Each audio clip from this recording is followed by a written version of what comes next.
There is a kind of love that leaves us, yet continues to haunt our hearts, not because it was too beautiful, but because it ended when we weren't ready. We don't hurt because someone left. We hurt because the version of ourselves in that relationship had lost who we truly were.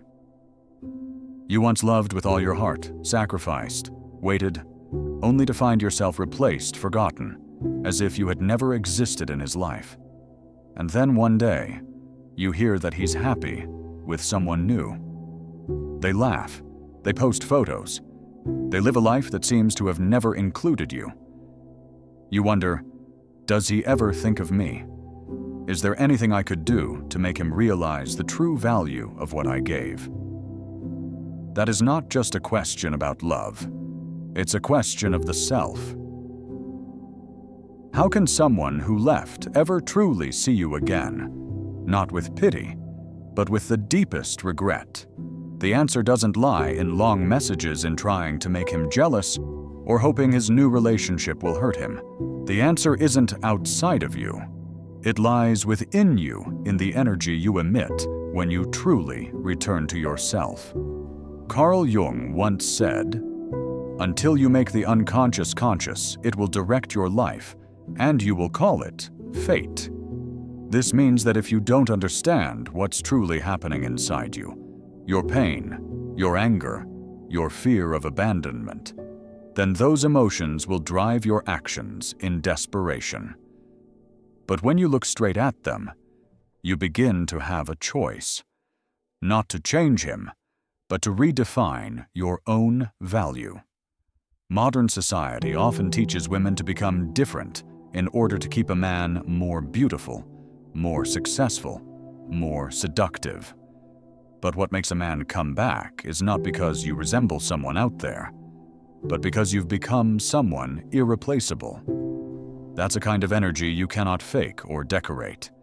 It comes from acceptance, from daring to face loss without begging, without clinging.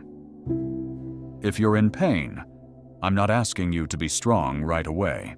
I'm just inviting you to look back at yourself. Have you ever lost yourself in that love? Have you ever forgiven too many things you didn't deserve to endure? And if you have, then perhaps now is the time to begin a different journey.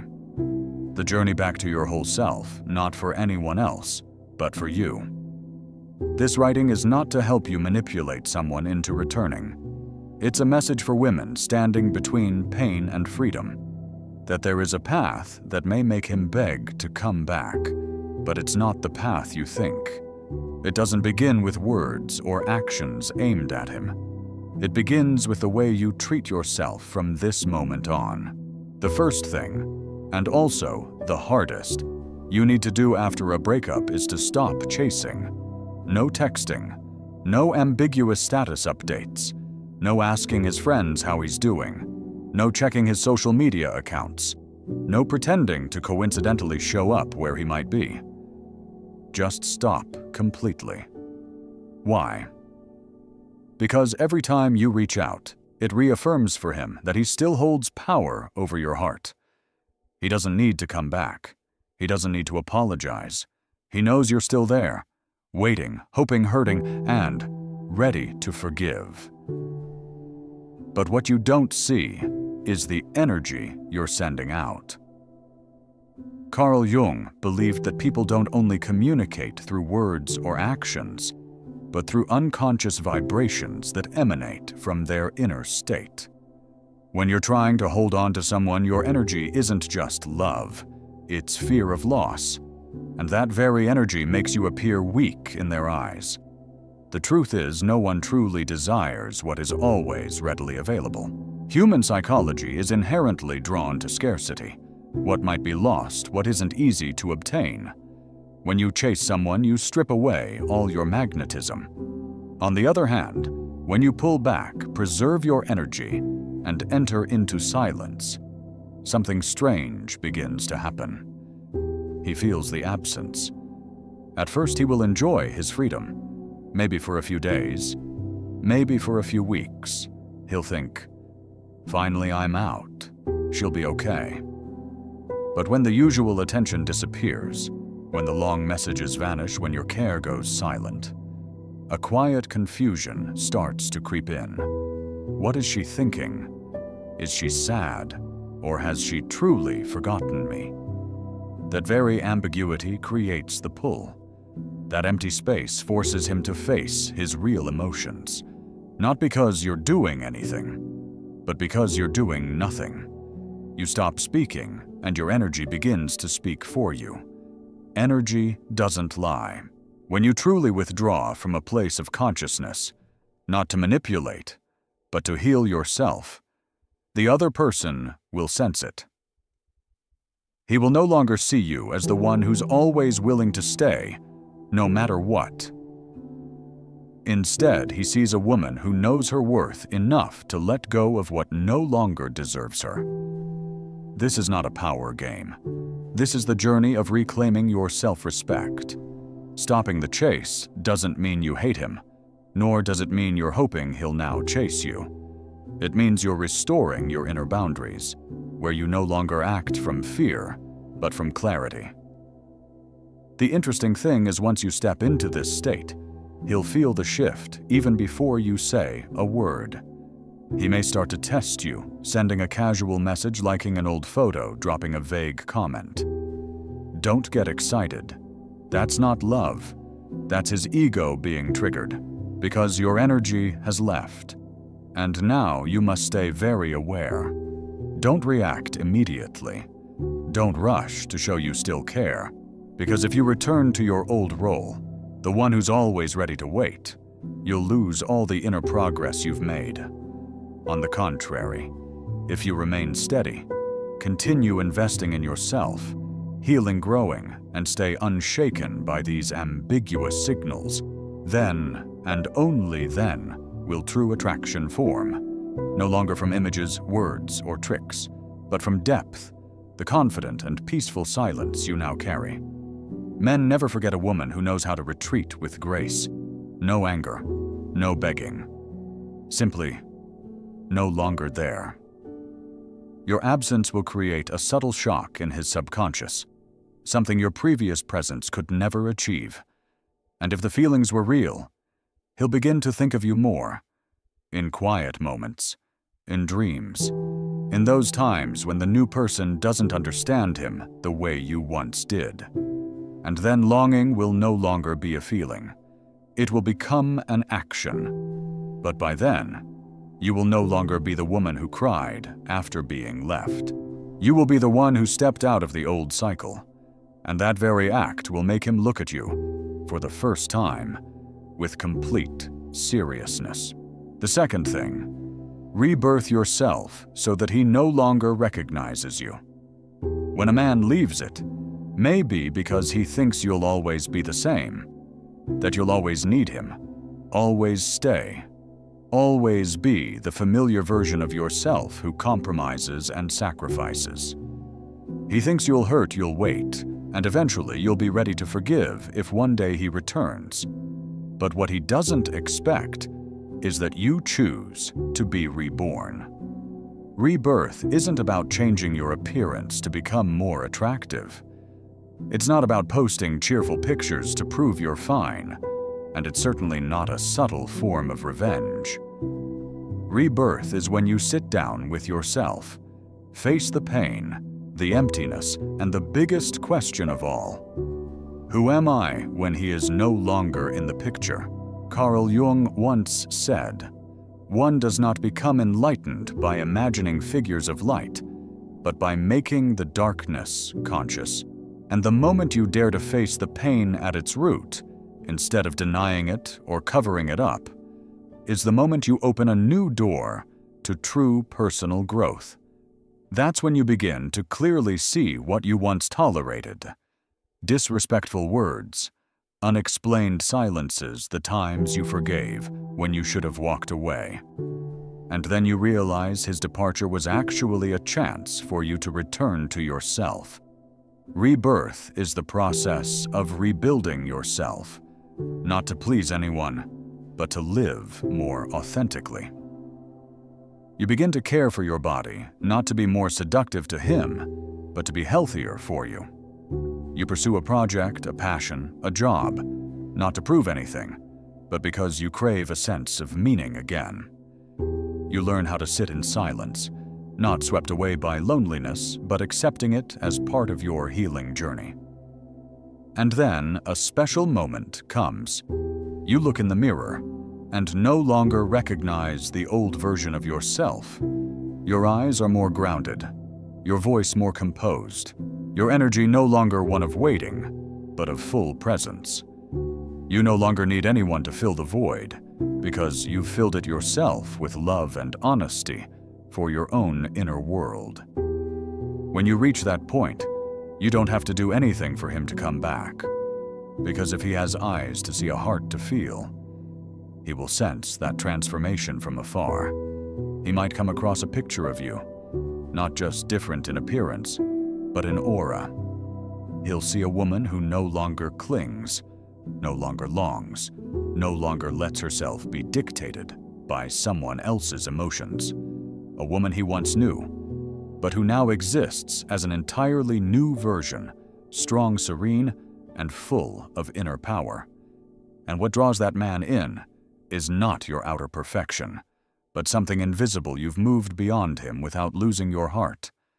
That shift shakes him. He starts to wonder, has she changed because of someone else? Is there someone making her glow like that, or is she truly okay without me? And these questions will pull him into a state of emotional disarray, the very state you once lived through. But you didn't rebirth yourself for someone to return. You transformed, so you no longer depend on anyone. You became new, to realize you were never wrong for loving deeply. But you deserve to be loved in a way that never asks you to lose yourself. If one day he comes back, you will no longer be the woman who trembled and asked, "Was I not good enough?" You will be the one who looks him straight in the eye and thinks, "Are you still good enough for me?" The third thing, cut off contact so that his imagination torments him. There's one thing most of us underestimate after a breakup: the power of complete silence. When you keep any form of contact with your ex, even just a polite message, a random like, or a casual conversation, you're not only nurturing hope in your own heart, but also giving him a reason to not feel the loss entirely. Carl Jung once said, "You cannot touch the darkness in others if you haven't quietly faced the darkness within yourself." And silence is not just a strategy, it's a healing ritual. It helps you begin to truly hear your own inner voice instead of being distracted by his reactions. But it's more than that. When you completely cut off contact, meaning no story views, no messages, no comments, no signs that you're still watching, you do something powerful. You let his imagination do the rest of the work. The human mind has a peculiar mechanism. When deprived of information, it starts to imagine. And most assumptions come from fear and insecurity. When he doesn't know what you're doing, he begins to think, has she met someone new? Why isn't she reaching out anymore? Has she really forgotten me? Your silence becomes a mirror, reflecting back everything he never dared to face, the feeling of being left ignored, replaced. All the emotions you once carried, he now begins to experience for himself. This doesn't stem from cruelty, but from balance. Because before you were the one always initiating connection, always yielding, always keeping the door open. Now you've closed that door, not out of hatred, but because you chose clarity. And clarity is often what forces someone to wake up from their illusion of control. As long as you keep the connection alive, he can tell himself she's still there. I can go back anytime. But when you disappear entirely, a quiet fear begins to grow. Maybe this time, I've really lost her. And that's the moment he's no longer in control, but is forced to face the same insecurity you once endured. What matters is, You're not cutting off contact to manipulate. You're doing it because you understand maintaining a vague connection only deepens your pain. You need a space of total silence to rebuild yourself, to see your real worth, and to move forward, whether someone walks with you or not. Sometimes he'll try to test the waters, send a random message, or find ways to reach out through friends. But don't respond too quickly. If you reply immediately, you fall back into the old role. If you remain silent, you show him you're no longer the woman he used to know. And when his imagination has been running long enough, it starts to create an image of a new version of you. Someone he can't access, can't predict, and most importantly, can't control. This shifts how he sees you, not just as someone he regrets losing, but as someone who now makes him feel deeply insecure. From the one who left, he slowly becomes the one left behind. From the initiator, he becomes the one waiting. And the irony is, the more he tries to figure out where you are, what you're doing, what you're feeling, the more he gets trapped in a maze built by his own mind. But you're no longer there. Not just in physical presence, but in consciousness. You've chosen detachment not out of resentment, but out of self-respect. And if there is anything that might ever make him beg to return, it's this your absolute absence. The fourth thing, become the kind of woman who cannot be replaced. The truth is, your ex might be with another woman now. Maybe she's younger, softer, or even more agreeable than you. But there's one thing he hasn't realized. Yet novelty cannot replace depth. A relationship can start with attraction, but it only lasts when two people truly touch each other. Not just through dates, but through layers of emotions, memories, experiences, and a kind of understanding that no one else can replicate. And if you once loved him with deep empathy, once saw the wounds he tried to hide, even from himself, then you've left a mark that's not easily erased. Carl Jung once said, "What touches the soul stays forever." And that's why you don't need to fear when he enters a new relationship. Because what keeps a man is not beauty or pleasantness, it's the feeling. No one understands me the way she did. But for this to truly take hold, you need to rise to a higher level, to become the best version of yourself, not to make someone regret losing you, but so that you can look at yourself and feel proud. The woman who cannot be replaced is not the most beautiful, most talented, or most perfect. She is the rarest, the one whose presence offers an experience that cannot be repeated. This doesn't come from trying to be amazing in someone else's eyes. It comes from knowing who you are, where you stand, and what you carry in your heart.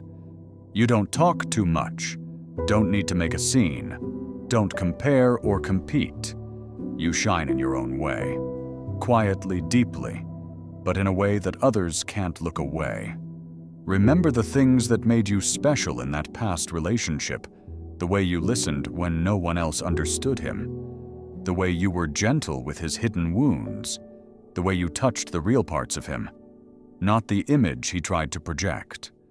That is irreplaceable, and when you reconnect with those parts of yourself and bring them back into the world with even more depth, you're no longer just the woman he once loved.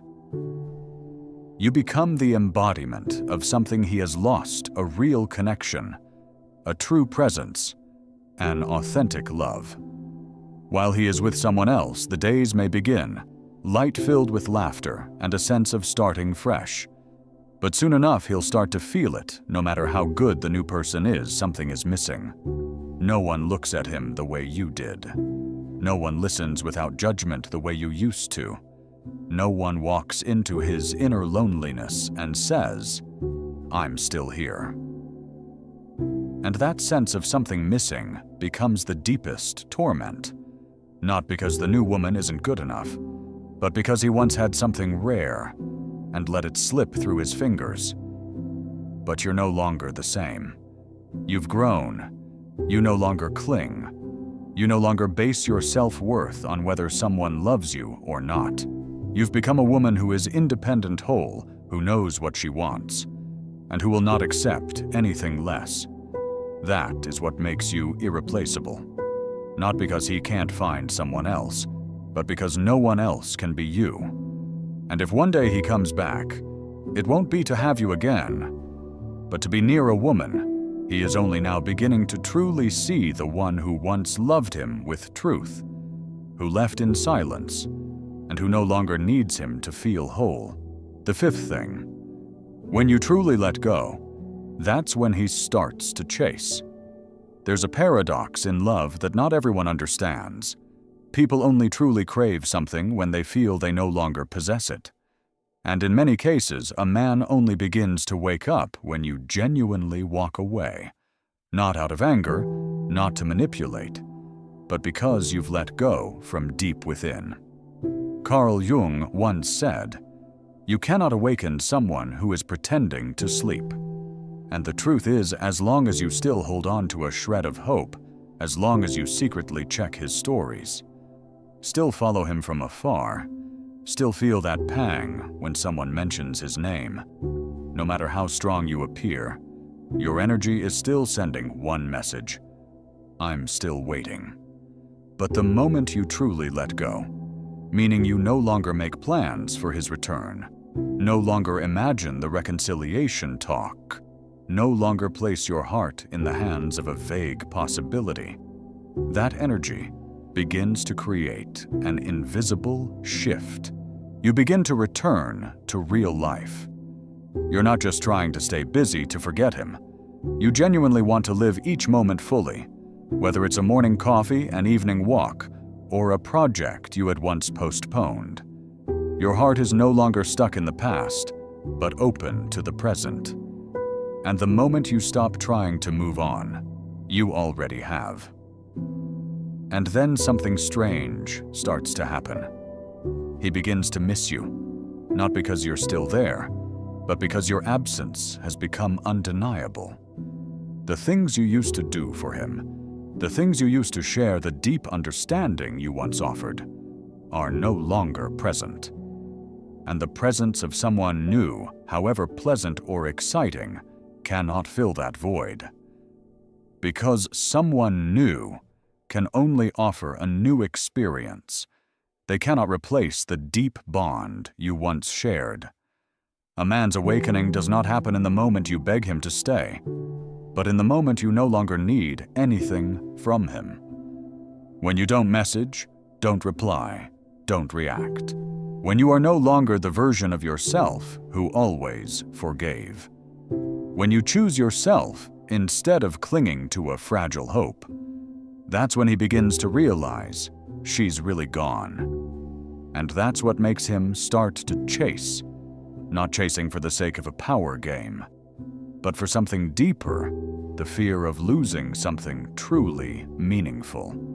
No matter how proud or rational a man may be, he is still driven by this core need to feel important to someone and to fear being replaced.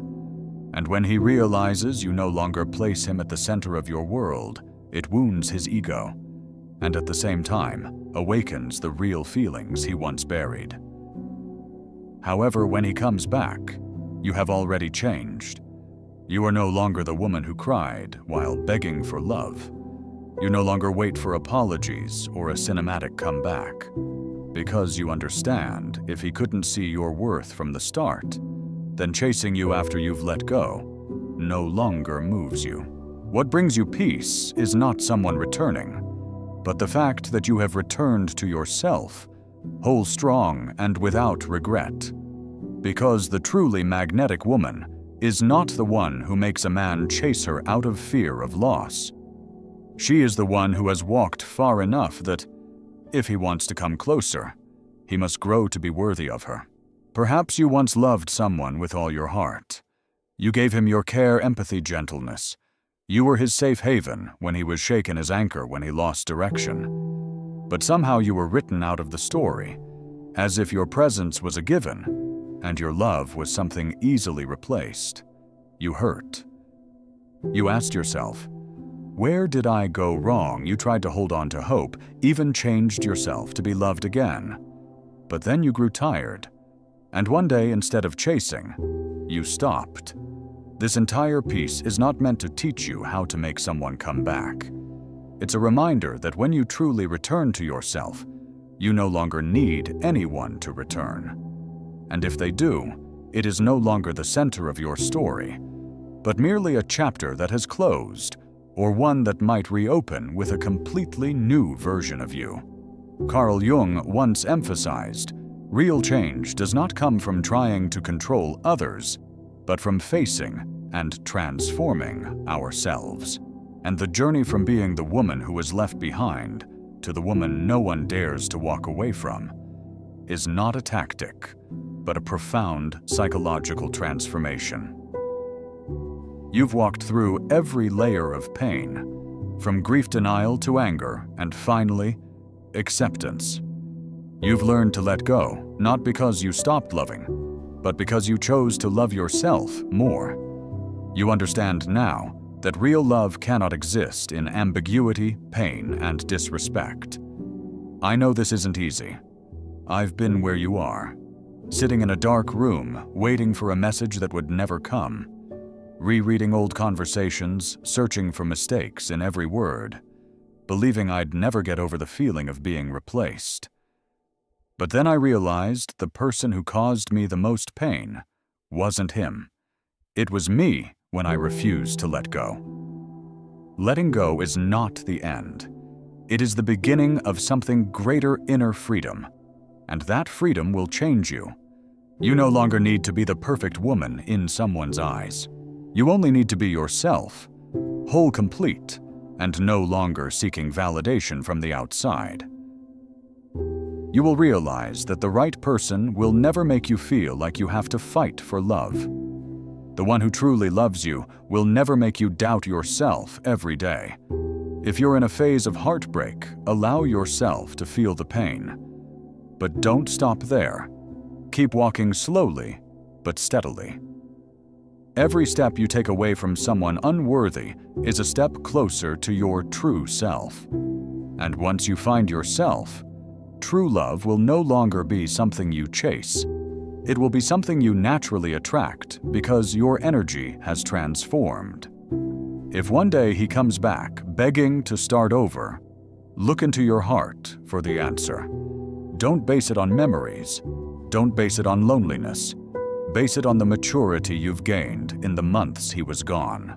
Because sometimes what you truly need is not the return of an old love, but the emergence of a new you. Stronger, wiser, and no longer willing to hand your heart to those who can't cherish it. Because when you enter a state of deep self-love, you're no longer bound by the outcome of any relationship. You don't love to be loved back. You love because you are whole.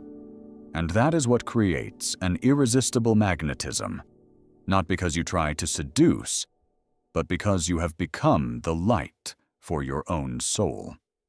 If you've read this far, chances are you're not just healing a broken heart, but also journeying back to your truest self. That path is not lonely, as long as you walk it alongside others who also seek deeper meaning in life and love. Subscribe to Soul Depth, a place where we explore the soul's depths together, move through our wounds, and step into fuller versions of who we are. Here you'll find insights from Carl Jung's philosophy, real-life stories, and healing reminders, not just to love others well, but to learn how to love yourself deeply. Because you deserve a love that is whole, and that love must begin from within.